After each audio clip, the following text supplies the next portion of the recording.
Good evening, everyone. Welcome to The Pitch, co-sponsored by the DALI Lab and DEN. We're so glad you guys could all join us here today. Before I continue, I'd like to remind you to please download the DALI Lab app. That's how you're going to vote for your favorites for the audience award winners. Continuing on, just as a brief introduction, when I say I'm really glad you guys are here today, it's because it really is such an opportunity and such an experience. My name is Amber, I'm a 20, and I'm also a developer in the DALI Lab. But I was also in your shoes just a little bit less than a year ago, in which I pitched an idea that two of my friends were also working on during a WISP project. And I remember sitting in the chairs, waiting to go up, being a little bit nervous, but also excited, and ended up not winning, but it was still such an experience, and it was so much fun, and getting to hear all these ideas, and understand how hard you guys have worked all term and getting this 2 minutes preparation ready. So I'm super excited to hear all of y'all's ideas. Also, this past term has actually been a little bit unique in how the pitch was organized, and that all the pitch candidates had to use a new web app called Pitchback, which is what I'm working on right now as a developer at the DALI Lab. As a quick plug, would recommend checking it out. It's very cool. It works on improving public speaking, and so all of these candidates, besides their ideas being amazing, they've also been working on their public speaking. So you guys are in for a treat. As a quick introduction for our panel of judges, we have 6 judges, and then there's going to be the audience vote. Starting with the DEN judges, we have Aiden Folby, a 19. He's an environmental studies major and film minor, and also co-founder of Gift a Meal, and the campus venture partner for the seed stage venture capital firm Contrary Capital.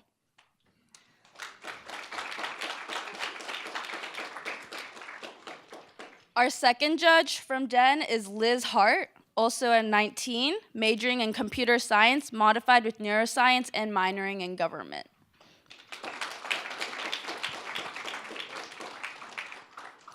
Our third judge from DEN is Bailey Miller. He is an 18, majoring in math, he's a double major in math and computer science.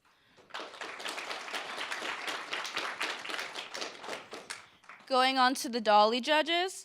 Our first DALI judge is John Gonzalez. He's an 18, apologies, 18, majoring in computer science and a developer for DALI. Our next judge is Ajema Onwuzlike, who is a 19. She is a computer science major, and she is a developer, but also a core member.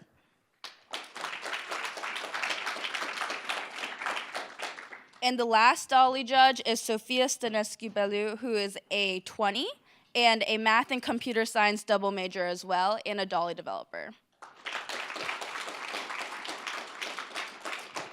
So with that being said, I'm going to hand off the mic to Lori Loeb, who is the co-founder of DALI Lab and also executive director. Great. Thanks, Amber. Thanks, Amber. So, oops, I'm going to put this down. So if you haven't downloaded the app, be sure you do that. Make sure you have Bluetooth on and that you enable location tracking or whatever. So this is the pitch. This is how many pitches have we had so far? Like about 10 pitches over the years. The first one was in 2014. We've been doing pitches every term or every few terms. Now we're doing it once a year, so this is the only pitch this year.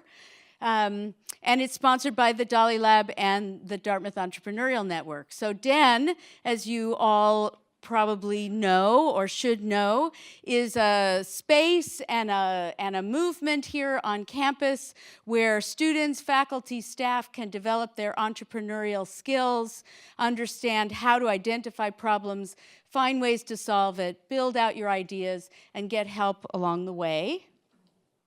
And the DALI Lab is a makerspace on campus where students, developers, and designers from all over campus work together. It's an extracurricular activity, and they're building technology tools for real-world partners. So for partners from all across campus, faculty, staff, students, and from all over the world. So businesses, nonprofits, government agencies. And we build mobile apps, we build web applications, virtual reality and augmented reality systems and content, games, 3D games, and 3D printed and 3D fabrication tools for our partners. So here's how tonight's going to go. We're going to start now. Each of the pitchers, there are 20 people or teams who are going to pitch their ideas.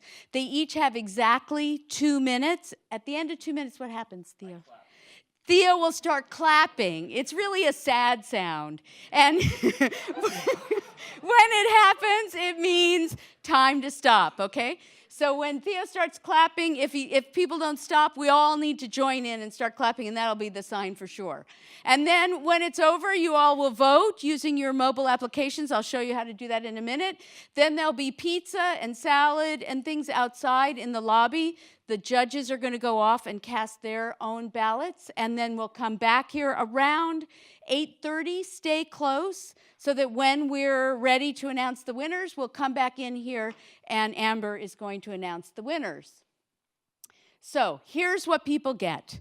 So the judges are going to be choosing the DALI and the DEN prizes. So every one of the winners, and there are going to be 4 winners tonight, will get $1,000 to do with as you'd like, okay? In addition, if you win the DEN prize chosen by the DEN judges, then you'll get extra help from DEN. And if you win the DALI prize chosen by the DALI winners, you'll get extra help from the DALI Lab. You'll become a project in the DALI Lab, and we'll work on your project in the spring term. So it's a way to jump the queue. Anybody who pitches, all of you who pitch, I hope you will still take advantage of both DEN and the DALI Lab. In fact, many of the most successful student entrepreneurial projects have been pitch participants but not winners. If that says something about our decision-making skills. And so if you pitch, feel free to come into the DALI Lab Open Lab Hours on Monday nights to talk with Jamie and others about how DEN might be helpful to you. Go to some of the workshops. Apply to be a DALI partner. So there's all kinds of opportunities, whether you win or not, and we hope that you really will take advantage of those. For the audience prizes, what all of you are going to vote for is you're going to vote for one winner who you're going to deem to be the best pitch. So the person who gets up here and they do the just best job. You understand their pitch. You know what they're talking about. They speak to it with enthusiasm and clarity. And then the other prize is going to be for the most impactful idea. We're looking for an idea that maybe isn't about making the pitcher, people who are pitching, the pitching team, millions of dollars, but it's really about making an impact on the world. So what is that idea? And those two winners will get $1,000 each, and help from DALI and DEN in a different sort of way. Okay, so the judging criteria, how will we all decide who wins? So we're looking for something that is new and cool. So we've seen there are a lot of apps out there, a lot of ideas out there. We're looking for something that's different and unique. We're also looking for something that has the potential impact. We don't want something that's going to be for you and your best friend, but something that's going to have impact across Dartmouth and even beyond. We're also looking for things that are feasible. Is this something within the scope of what you can do here, given the resources, your team, and the time that you have while you're here? And then we're looking for the quality of the pitch itself. Did you explain it well? Did you talk about it with clarity? Did you talk about what is the problem and what is your solution? Who are you and what are you hoping to accomplish? That's what we're looking for. All right, so for all of you out there who are going to vote, so this is what the app looks like. So when you open up the DALI app, up in the upper left-hand side is this little icon. If you press that, it opens up a new page that looks like this. And if you click on either the greatest impact or the best pitch, you'll see the list of all of the pitch participants. And then you just click on this little hamburger icon thing here and drag it up into the spot first, second, or third. If you change your mind, you can drag on top of one that you already placed there. So that's all you do, and at the very end, you click Submit Votes. So you're going to do one for impact and one for best pitch. Clear? Great.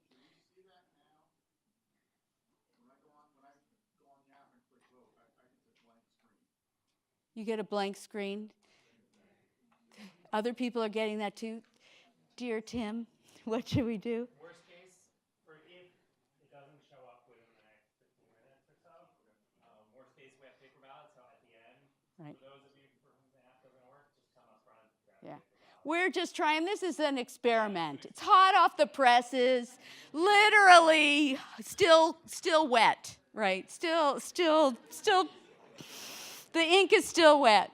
Okay, so we're gonna start now. I want to invite you all to come to the Technogala, which is a presentation of DALI and computer science projects. It's open to the public, and it's on March 6th, Monday, March 6th, from 6 to 8 or 7 to 9, or 6 to 8 in either the Hanover and Ballroom or some other location to be determined. Yeah, emails will be sent, also still wet. Yeah. So any other questions? Okay, we're going to start then. So here we go, 2 minutes. We're off.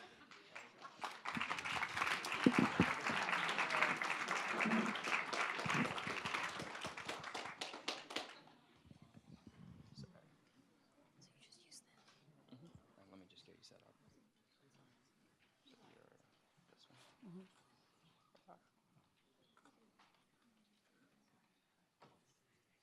Two-minute timer's right there.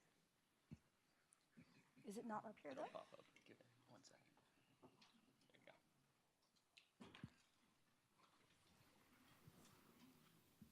Hi, everyone.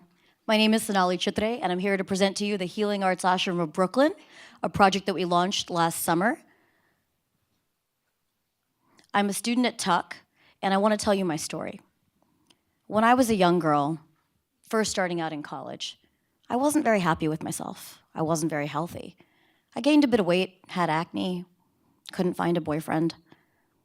A lot of women feel the same way when they're moving to a new city, when they're moving to a new school. Look at me now. I was a climate change lawyer before I came to Tuck, and I'm teaching yoga and meditation at Tuck. I'm a Tuck student. I'm one example of what the power of the healing arts can do, the power of finding the beauty within yourself, harnessing your goddess magic. And I think it's really important that we take the time to look at what's going on in society. It can be mean. People can be mean. Me Too is real. We're bombarded by unhealthy options at every turn, and in terms of food, in terms of drink, in terms of just behavior. And I really want to help to solve this problem, so I did something about it. Our product is a game. It's a mobile-first app, and we are designing it to help women to take back their power. We're using the healing arts of yoga, dance, meditation, sensual movement is part of that. We are helping people through Ayurvedic holistic healing, and we are also combining that with professional development coaching, because we think that's really the secret sauce. When really highly educated women come together, we can build really strong networks. So it's a social movement. We've been, teaching here at Tuck. We'd love for more people to come and join our classes, Goddess Yoga. We also just really believe in this movement, and we also donate services to victims of domestic violence and trauma and injured veterans. So when I say we, what I'm talking about is the network that we've built. So this is the sample of teachers and coaches that we have. Thank you.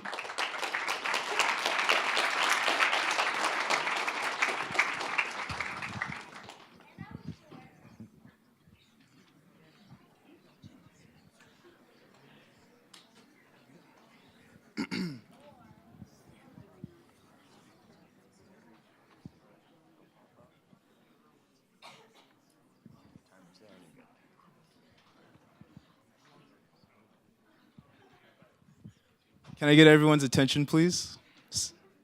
All right. Hello, my name is Isaiah Martin, and I am a Dartmouth 21. Yes, I've only been here for 20 weeks, but in my short time here, I've had some major highs and lows. I've gained incredible insights and connections as a DEN living and learning community resident, but I've also been struggling with homesickness at the thought of spending the next 4 years of my life 3,000 miles away from my family. It seems like everyone has their lives together but me sometimes. I spent the last 2 terms talking to Dartmouth students about this issue. I polled 450 students on Valentine's Day and found that more than half admit to having anxieties often, and 3/5 of them want to know what's going on in the lives of others. Dartmouth students do not have a supportive space to connect over their L's. An L is when something undesirable happens in your life that you don't typically share. But what if there was a program that changed the status quo? A place where you could say that you got a 55 on your chem midterm and you'd get upvotes for it and comments by other students that took L's on other tests. The concept is simple. Posts are displayed based on upvotes and shared time, and only members of the partnering community can post and comment, and those posts are given L's, which take the place of likes. We could start within Dartmouth and then expand to other schools that would like to have their own sub-closets. Closet is a community-specific market, so companies and schools would pay a membership fee to host their own closets. In that, they would set their own rules for how members ought to behave, and they could regulate those members by removing them from the site if those members do not behave properly. We could also make money through ad space and selling data to think tanks. We're much more regulated than Yik Yak. We're different than Pulse because the ability to see what's going on in your community is what draws you to our service, not a coupon to Murano Gelato. And we're different than FML and Reddit because we have a much more concentrated user base with a central focus on stress and anxiety. As young adults, college students, workers, we often compete against one another at the expense of distrusting our community with who we truly are and lacking compassion for one another. With a DALI team, we could build a product that brings communities closer together than ever before. Thank you. What's your name of your group? Closet. They need to say their name because they're not in order. They need to, at the end, say, we're Closet. Yeah. The name of this is Closet, by the way, so vote for Closet. Thank you. Can I just say something? So the list is in alphabetical order, not in the order of the presentations. So if all of you groups could be sure at the beginning and the end of your presentation, give us the name of your pitch, okay? Almost there. Here you go. Thank you.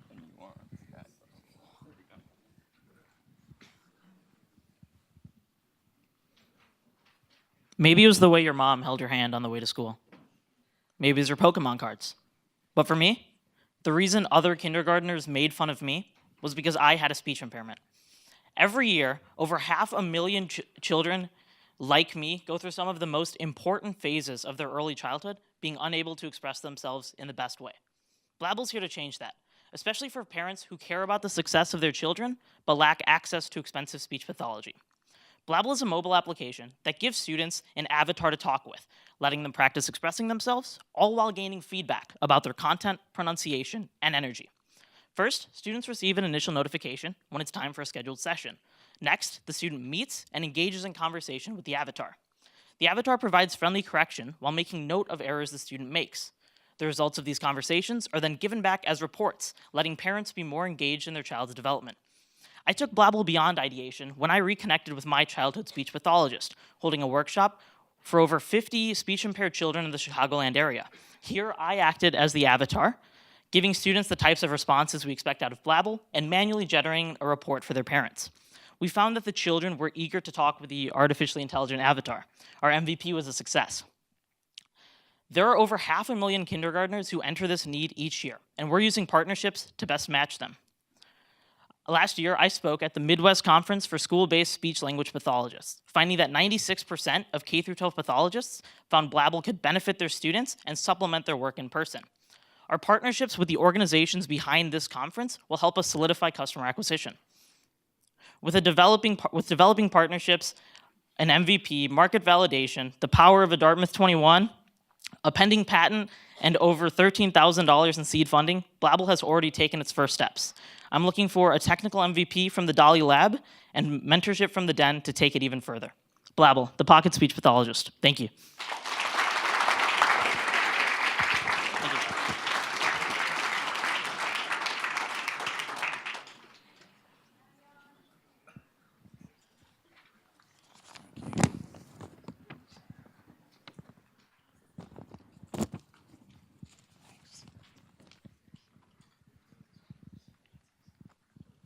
Hello, everyone. My name is Jerome Dorchmont, and I'm a Tuck 19 and co-founder of FishMD. Would you want to eat a diseased fish? Neither would I. Annually, fish farms across the world lose about $1 billion worth of fish produce because of disease infections. We believe as population increases and farmable land decreases as a result of climate change, the demand for farm fish will increase. We are currently overfishing our oceans and rivers, and we must become more efficient in the aquaculture space. A vast majority of this loss is attributed to lack of accurate and timely diagnosis of diseases in fish. FishMD aims to solve this problem by providing the farmers with an AI-powered mobile application that can instantaneously diagnose diseases with just a photo of the fish. Because current diagnostic methods are primarily based on visual symptoms of fish, an AI application should theoretically achieve better accuracy without human error and at a much lower cost to the farmer compared to paying for veterinary visits. We created a minimum viable product using 50 photos each of 4 goldfish diseases, which achieved over 80% accuracy in disease identification. We are beginning to build out our dataset to include pictures of additional species of fish and include more diseases for each of those species. Additionally, we are attempting to improve the accuracy of the AI by crowdsourcing high-quality data from farmers in return for disease diagnoses and advice from our in-house veterinarians. We need people on the ground to market the idea and convince fish farmers to participate in the program. We were matched with 2 developers in the DEN DCV program who are helping us to build the data collection app this term. We like to collaborate with, thanks. FishMD.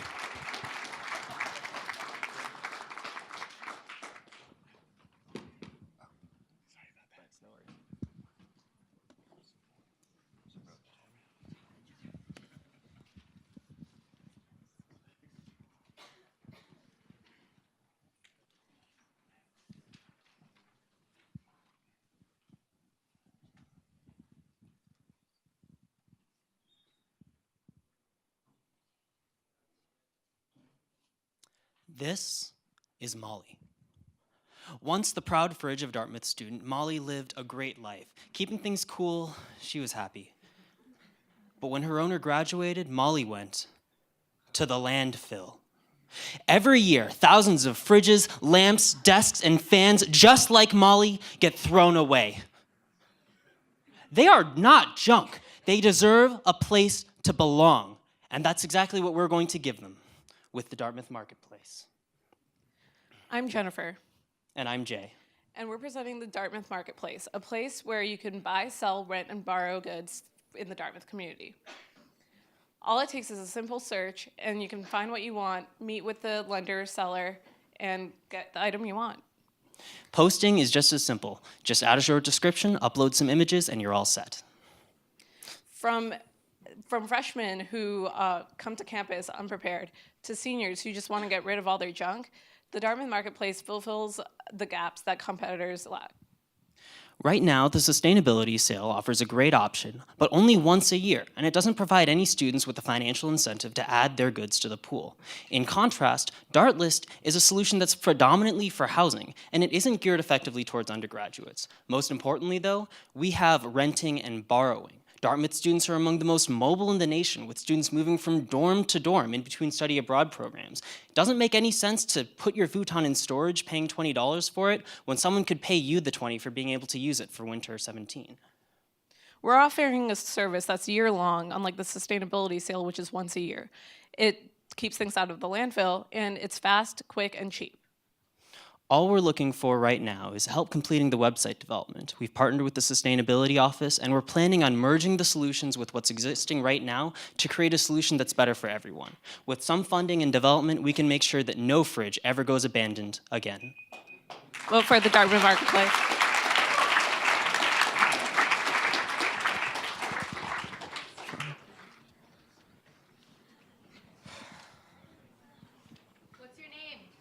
We're the Dartmouth Marketplace. And we're Who's Down.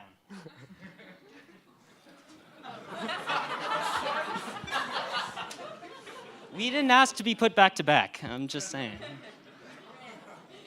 Hi, I'm Arjun. And I'm Jay. And this is Who's Down, the app that's going to revolutionize the way you create and discover the events that matter to you.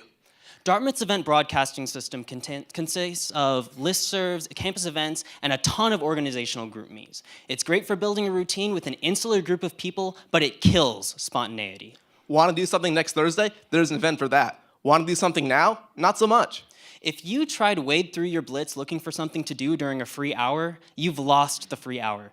And if you're not part of the relevant group me or listserv in the first place, well, you're SOL. Simply out of luck. Who's Down is the people-centric service to connect people to the events they care about. If you've ever spent a bored hour just looking through Facebook and being bored, Who's Down is for you. If you've ever had plans fall through but still want to spend the time doing something fun, Who's Down is for you. And if you've ever thought, just for a second, that maybe your constant routine might be confining you, Who's Down is for you.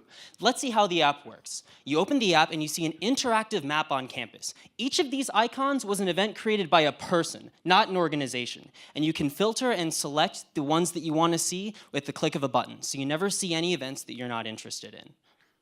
Looks like the two coolest kids on campus have made a Frisbee game. You can post events just like this, and there's even a chat function where you can talk to the event owner and coordinate logistics. Let's say that there is an event here that you want to see. All you've got to do to create your game of Spikeball is add a short description of what you want it to look like and put it on the map. Want to play chess on a Tuesday afternoon? Put it on the map. 2 for Pong! Put it on the map.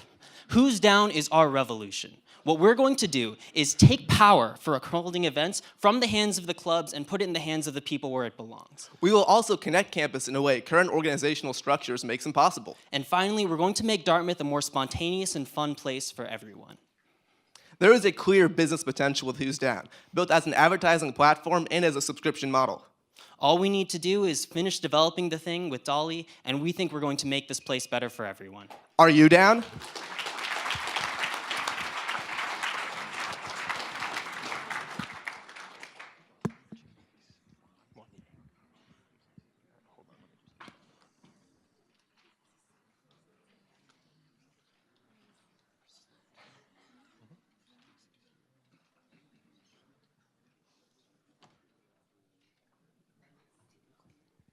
Hello, my name is Sean Graber. I'm a second-year student at the Tuck School, and I'm here to present Slant, a news aggregation site that focuses on exposing political bias.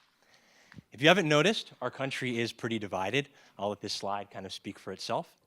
The news media is very biased. On the right-hand side, we have a site like Drudge Report, which tends to cultivate conservative news. On the left, we have Huffington Post, a blog site that tends to write liberal content. And social media is making it all worse. The posts that get a lot of likes tend to serve as echo chambers or filter bubbles that show us the same news that we already agree with.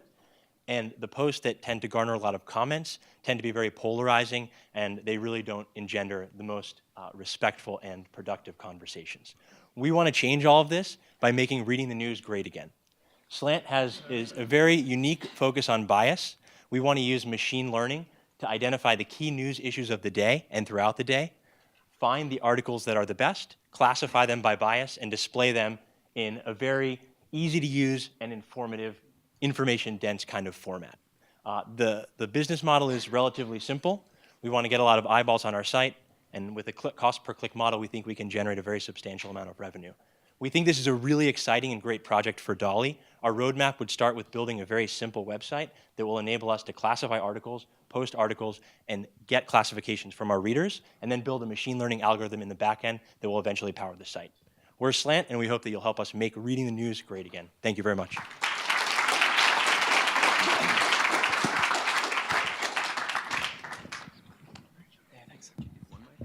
One mic is good, thanks. All right.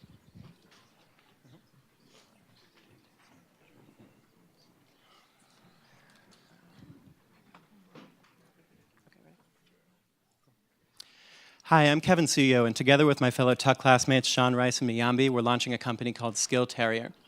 Here's the problem we see. Many workers are unable to find stable, well-paying jobs with the skills they have.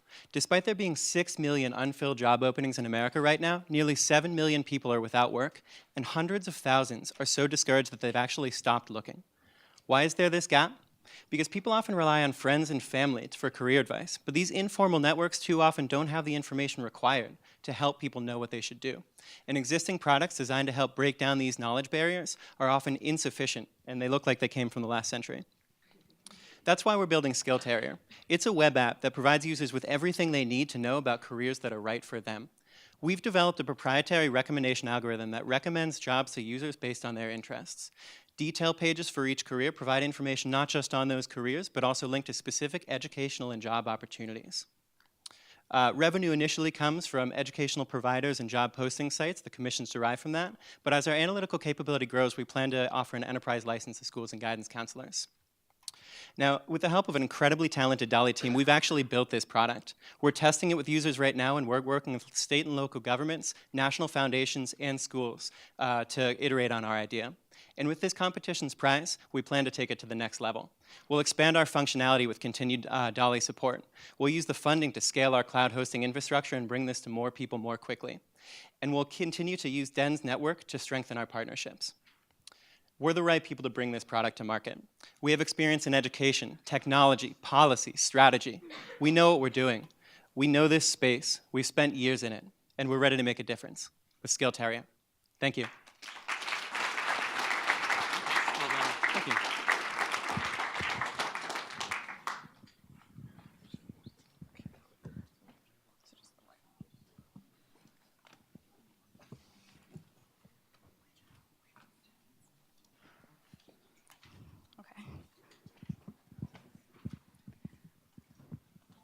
Hello, I'm Carly, and last spring I worked on a nature reserve in South Africa that was about the size of New York City, but it had one nonprofit with 7 people in charge of all of its conservation projects. They are working to protect rhinos from poachers, and this is much bigger of a job than 7 people can handle, and they couldn't even afford basic projects like devices to track their rhinos. So nonprofits need donations and an audience in order to implement their projects, but often they can't afford the websites that are secure, visible, and engaging to attract an audience and raise these funds. But technology is helping to make their problems more visible, largely because of social media. 5 million people came to the women's marches last February in the United States, and 6 million people, actually over than 6 million people, posted #MeToo. Imagine if $1 was donated along with each of those posts to nonprofits helping victims. The impact would be huge. Also, people really do care. Charitable giving has been rising for decades. So this is our company, Make Roots. We are trying to effectively connect passionate people and impactful nonprofits in order to tackle our world's biggest problems. So we are creating a website first with an inviting interface and using a secure transaction service for donations so that we can make Roots trustworthy, and we are designing it specifically for the nonprofits' needs so that their stories and impact are told in an engaging and fun way for users. So these are all of the things that we've done so far. We started in May, and our first working prototype is with the Dartmouth community, connecting us to our local nonprofits, focusing on donating, fundraising, and sharing the nonprofit stories. So DALI, we want your creativity and your skills to help us build this first working prototype for our community, and DEN, we would love your support and mentorship. So thank you. Check out our website.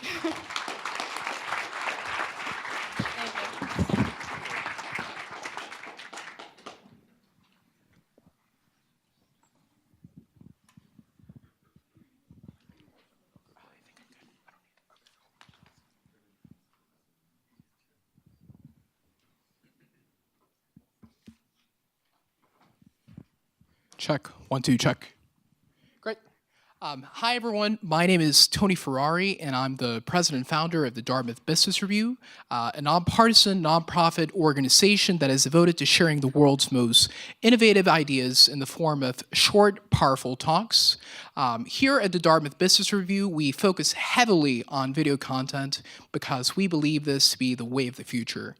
In addition to this, we have a traditional magazine that is in some ways similar to the Harvard Business Review. However, instead of focusing on large corporations, we are much more interested in focusing on sharing the unique stories of individuals and organizations that have really made a lasting and meaningful difference in their communities. And so really the individual who had the tenacity, the audacity, the creativity, and the intelligence to really making something meaningful happen.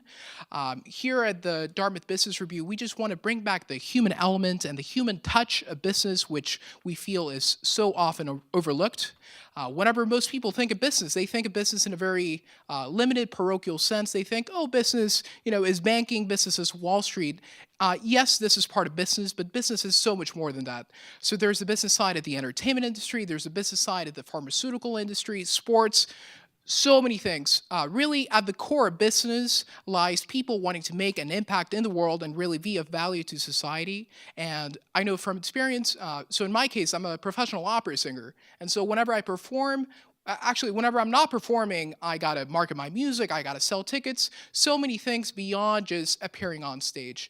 And so we are seeking the support of the Dartmouth community to really making this happen and really making the DBR one of the foremost business publications out there, and really bringing back the human element, the human touch of business, and really doing something that's going to be meaningful and something that is going to be greater than ourselves and really give back to this incredible, incredible community. Thank you so much.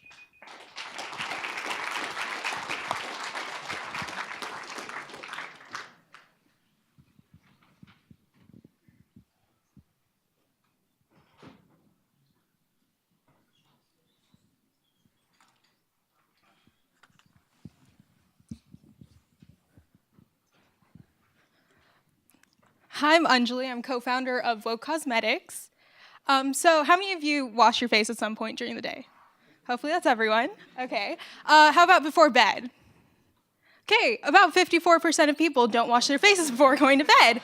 And this isn't that bad, but the problem is your skin on average absorbs about 64% of what you expose it to. So if you're wearing skincare products or makeup, you leave it on, your skin is absorbing it throughout the day and into the night. And a lot of our products are filled with so many chemicals, parabens, sulfates, just to name a few. And if you look at a standard moisturizer bottle, they're all there, and you're putting this on your face. So our solution is a color cosmetic line that's geared towards serving all individuals, all skin types, shades, and styles that's made from natural and organic material and ingredients.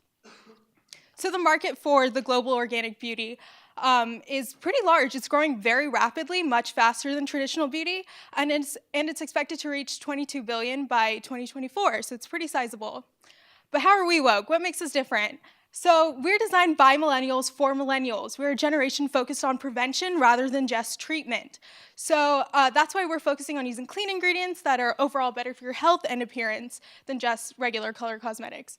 And we have strategic social media partnerships already with major influencers, which would help us propel our campaigning and marketing to reach our customer base. Also, we're a prestige brand. We're delivering a luxury product at a very affordable rate. So if you look at our spread, against organic and inorganic brands, there's a lot of luxury brands, but very few on the affordable end. Next, we also want to bring some color back into the organic beauty industry. There's very little. It's geared towards older people. So we're focusing on youthful, bright shades and tones for everyone. So where are we right now? We have all this. Now we're working on our product launch. We have an eyeshadow palette and lip collection that we're ready to launch. Woke. Okay, thank you.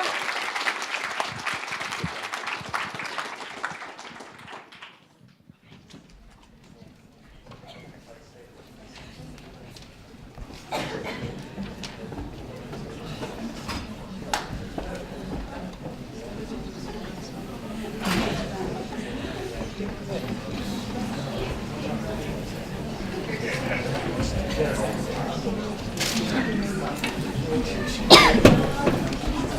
evening, everyone. I'm Jun Fei, and I'm presenting you the Smart Spray De-icer systems. We got a lot of snow in the winter. 20 million tons of soap were used every year for snow removal, just in US alone. There's $1,800 in damages per ton of soap used, and a ton of soap would include 800,000 gallons of water. Many of you probably have seen the de-icers before. By using de-icers, we could cut the soap pollution and its cost by up to 75%. However, people randomly use them in America because of its complexity and effort during preparation. So my team have already designed this Smart Spray De-icer systems. It has 2 tanks on the back and an array of the sensors sitting in the front, which collects the real-time data. Later on, the data would be used by the CPU, and the system would always output the most optimal mixture for the conditions. This is our anticipated product, and that's our most recent iteration. It's performed really well. So from DALI and DEN, we wish to receive the computer science support to help us to build the machine learning module for the optimization. We also, in the longer term, we vision to build intelligent snowplow networks where all our products could talk and connect to each other so they know what to expect in certain areas. We're also in need of economic support and a business guide from DEN. We're a team of experienced engineers and designers from theater, but most importantly, we're a group of people who really care about the environment and who wish to make a difference. Thank you so much for your vote. Let's make a difference together.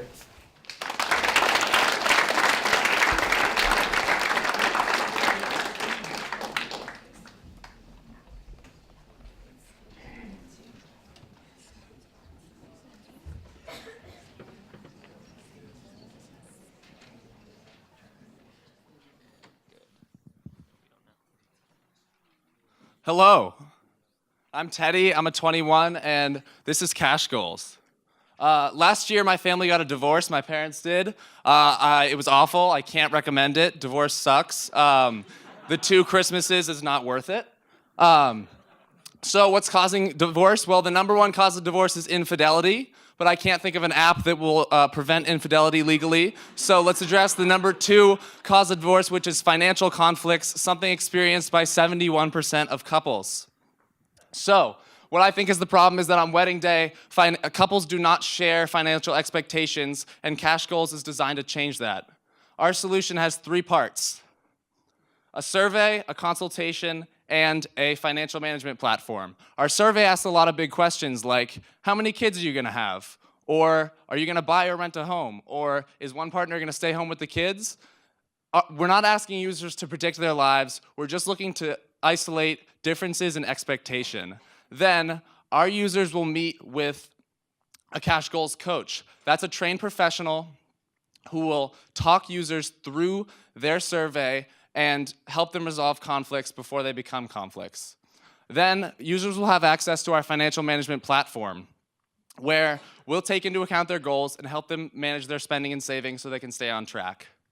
Here's how we make money. So our product is designed to be given as a wedding gift for newlyweds. That first $99 is just the first year of subscription. Then couples get the opportunity to renew every year for another $99 to maintain access to our financial management platform. So if your friends are getting married, don't spend $100 on a fancy blender. Help them jumpstart a lifetime of positive financial communication with Cash Goals. And if you're a couple, stick with Cash Goals so you can make intelligent financial decisions for life. I'm Teddy, this is Cash Goals, spend it together.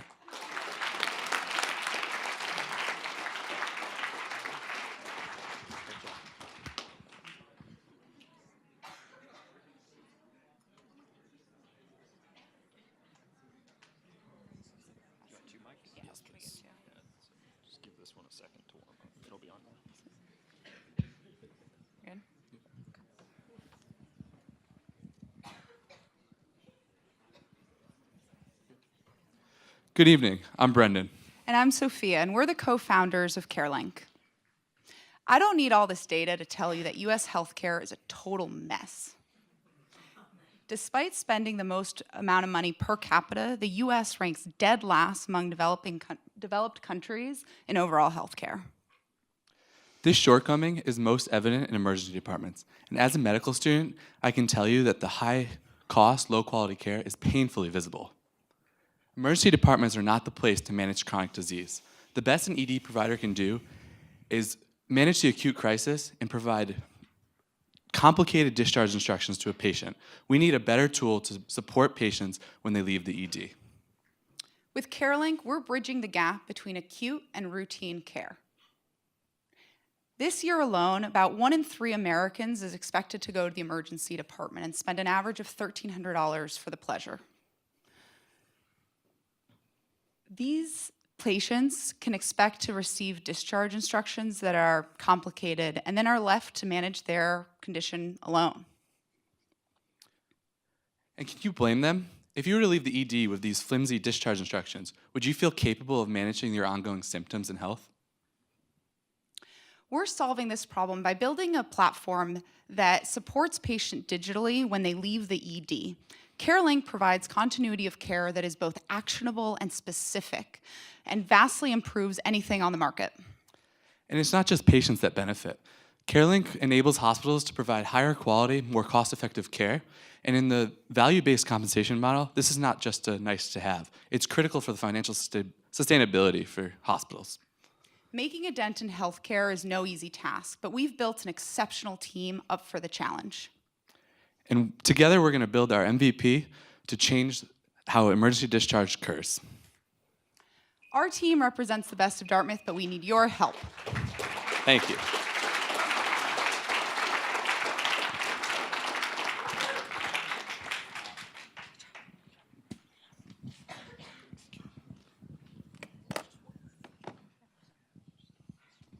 Which way is it? Which what? Do you? That's next.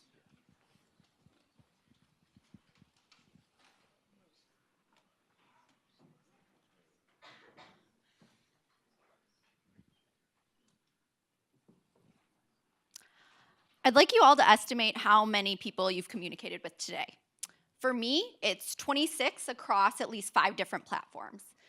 Technology is pushing the limits on how many people we can maintain connections with, and it's time that we have a personal relationship management application in order to nudge our habits in the right direction.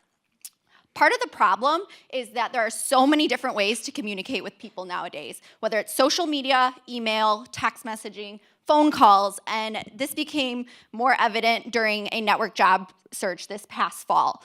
Myself and many of my peers maintained Excel spreadsheets or was constantly uploading notifications in Outlook so we didn't forget to connect with people. This seems absurd considering the amount of data that is actually held within our phones. It's time that we take power over our data. Many of the big companies are already using it, whether we like it or not, and why aren't we using that data? I'm proposing an application that aggregates our data on our phones into a simple-to-use device where we can label check-in categories and receive notifications so that we remember to follow up with people in real time. Customer relationship management, which is pretty new to the business world, is estimated to be over $36 billion in 2017. Social or personal relationship management is the next evolution of social media as our connections become too numerous to manage. I'm here today to ask for help in developing the MVP to build out this next evolution. Thank you.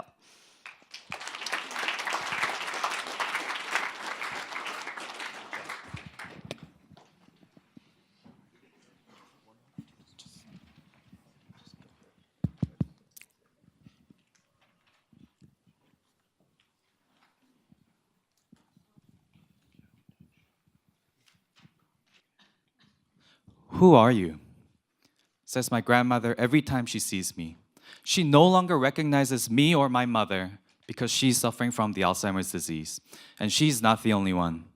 There are 5 million Alzheimer's patients in the United States, and it costs us $259 billion in 2017.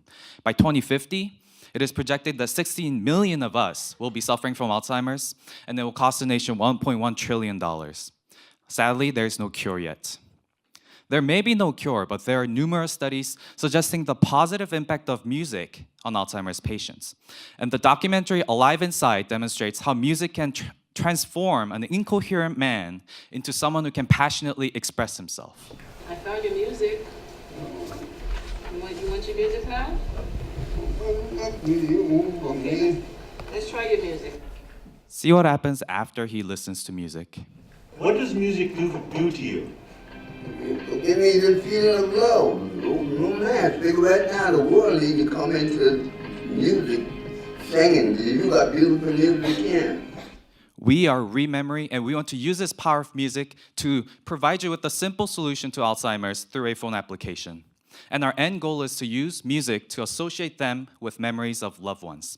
So with the help of a caregiver, my grandmother could view my album, and it will automatically start playing the music I've uploaded, Hey Jude, in the background. And she can view the photos and videos I have uploaded while listening to the song repetitively, so that she can start to form associations between the song and memories of me. We're looking for support and funding from DALI and DEN so that we can make a prototype for a clinical trial. And I'd like to end with a quote. This app will undoubtedly provide a positive experience for anyone with dementia. That fact alone makes it worth doing. I'd like to ask everyone to join us in our fight against Alzheimer's simply by voting for us tonight. Thank you.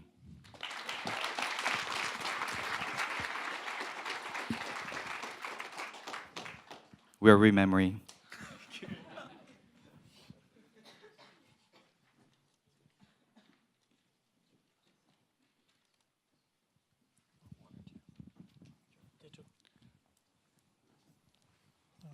Clickers, this one. Yep.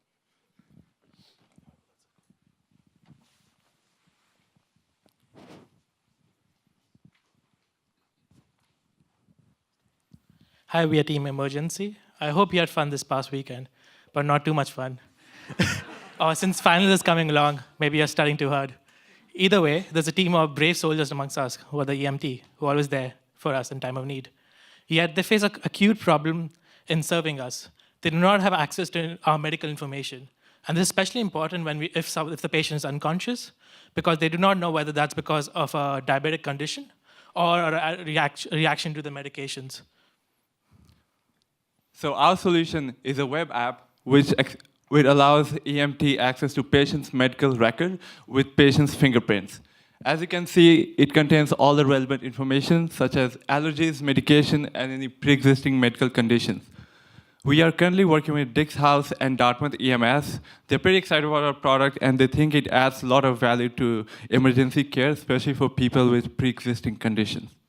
So we started working on this at the starting of the year, and so far we've just been looking at all the stakeholders and talking to people about what's need to be done. The first step would be aggregating the data and connecting with the current system, and the second part would be to converting that into a mobile application. We plan to roll this out in the next 2 years to Dartmouth, Skidmore, and Colby College. The team has experience in the medical industry. So I'm Shivam Goel. I'm a BE student at Thayer. And this past summer, I chatted with a doctor at Howard Medical School. My name is Vivek Shah. I'm also a BE, and I've worked at a healthcare startup before as a software engineer.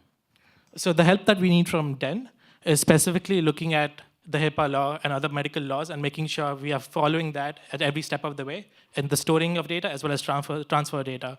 The help that we need from DALI is to the technological aspect. That is to firstly integrate with the current system and then convert that data into a mobile application. So help us and vote for us. Thank you. Thank you.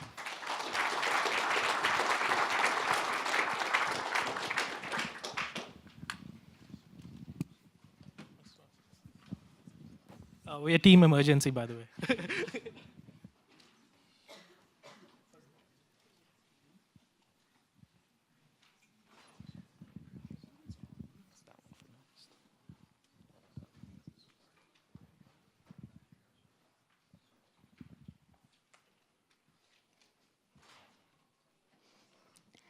Hello, everyone. Meet Bill. Bill, like many of yourselves, is an entrepreneur. He owns a chain of coffee shops. Unfortunately, due to Starbucks opening just next door, his sales have been declining. So he's been looking for ways to connect to new customers, just like many of yourselves. So this is what he encountered when he really tried to find new customers in the new digital world. And what are his options? He could, of course, do it himself, but he doesn't really have the expertise. The agencies are too expensive for his budget, and he tried to hire freelancers, but they were just too unengaged and often were too narrowly focused and lacked strategic view on his business. So my solution is to create a cross-border agency that would be able to serve strategic marketing, planning, and execution for small businesses in the US. I actually worked in marketing in Europe for over 5 years, and what I found that because of the digital revolution, the services are almost standardized. There are very clear best practices. However, due to the difference in cost of living, the prices are the same. So in other words, you guys can receive the same services, the best top agents in the US services for fraction of the cost, just by putting together a team of the best people globally, not just focusing on the US. So why do I think it's a good idea? Well, first of all, there is a market. 5 million businesses claim they do not advertise effectively, and there has also been an IT success in outsourcing similar, which right now is 10% of the Indian economy. So I think it's a great idea. It helps small businesses and helps professionals all over the world. Please support. Thank you. And the name of the idea is Smart Marketing. Please vote. Thank you.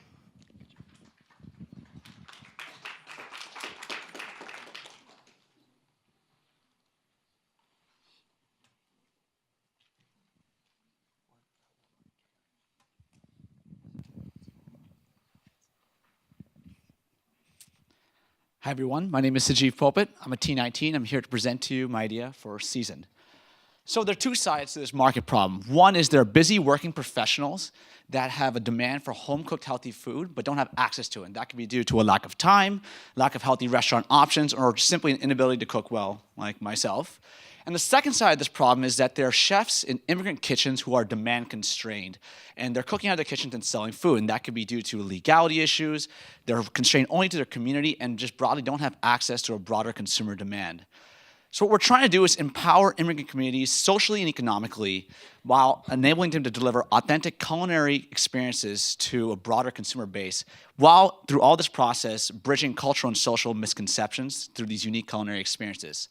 And the way we do that is through a mobile-first online marketplace, bringing a supply of home-cooked meals from immigrant chefs to a broader consumer demand.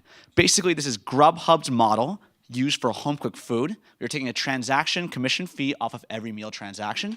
This is a very, very large market. It's projected to grow by 16% over the next 5 years to $21.6 billion. That is the online food delivery market. The value proposition to immigrants is obviously economic empowerment, but also social assimilation by connecting directly with the broader community. And then for busy working professionals, is not only access to these meals, these home cooked experiences, but also authentic culinary experience, which you wouldn't get at a restaurant. And lastly, genuine, tangible social impact to a community of people that desperately need it during these troubled political times. There are two potential challenges. Obviously, regulatory. It is currently illegal to sell cooked food from a home kitchen. The way we get around that is A, working with the legislators to change the law like Uber and Airbnb were able to do. Second is we could also rent out commercial kitchens.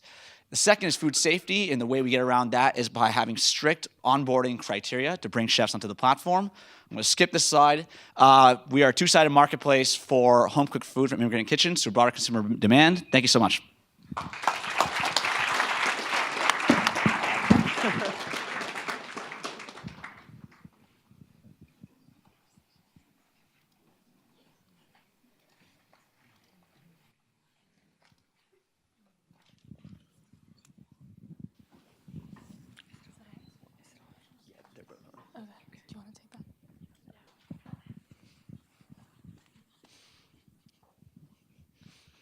Hi, I'm Lily. And I'm Jessica. And we're Free Food at Now. So, 2 years ago, I was hungry, broke, and I loved food, just like the majority of you guys. But on this campus, I noticed there's so much food waste because there's so many events with free food, and there's always leftovers. And I thought there should be a better way to connect students with this leftover food. So at the time, I thought GroupMe would be the best way to solve that problem. So as you can see, my friends doubted me, and GroupMe doubted me in that they reminded me that large groups could get very noisy. But ultimately, it worked, and a quarter of campus joined. But also, GroupMe was right, and it was very hard to control this GroupMe. And it was attacked by trolls and spammers, and ultimately, in the spring of 2017, it was completely deleted by a hacker, and it has never recovered since. Additionally, I'm pretty sure you're used to seeing this. So our solution for this is to propose an app. This is a mock-up that we made for what this could look like. We think that having tags for each of the posts could help with the notifications, and that you can choose what kind of food you want notifications for or how far it is. There could be a crowdsourcing upvote, downvote system where troll posts like this with enough downvotes will just get automatically deleted. Additionally, if there's a new tab for free food at later, you can plan out your meals as well. Obviously, this app is going to be pitched for just Dartmouth campus and Dartmouth students, but a model like this could be great for the greater world in that it can combat food waste and hunger in other cities or places as well. So we're Free Food at Now. This is Free Food Jess, and thank you for sticking around. Thank you. Yeah.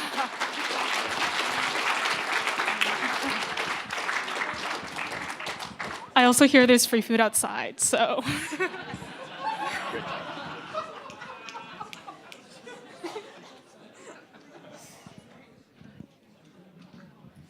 Okay, that was really great. Let's have a round of applause for everybody.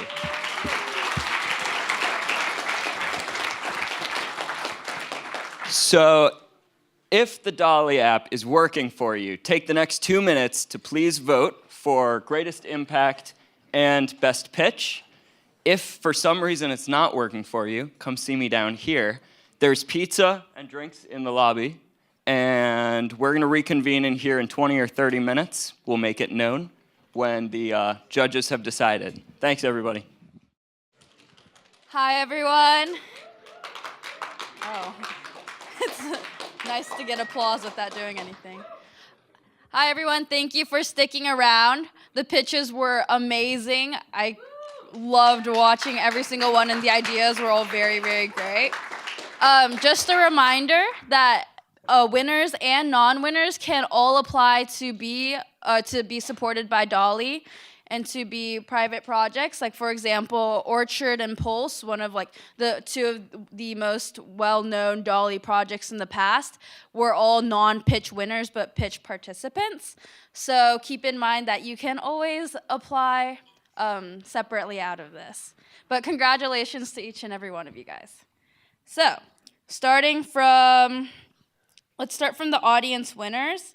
The audience winner for greatest impact is Rememory. Congratulations. And the audience winner for best pitch. The audience winner for best pitch is Who's Down.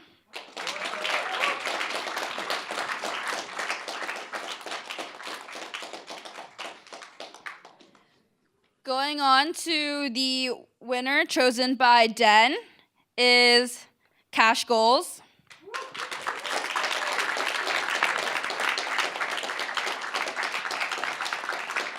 And the winner, last but not least, the winner chosen by DALI is Nudge. Y'all want pictures? Just gonna stand up. Congratulations. Yeah, see y'all next year. Pitch again.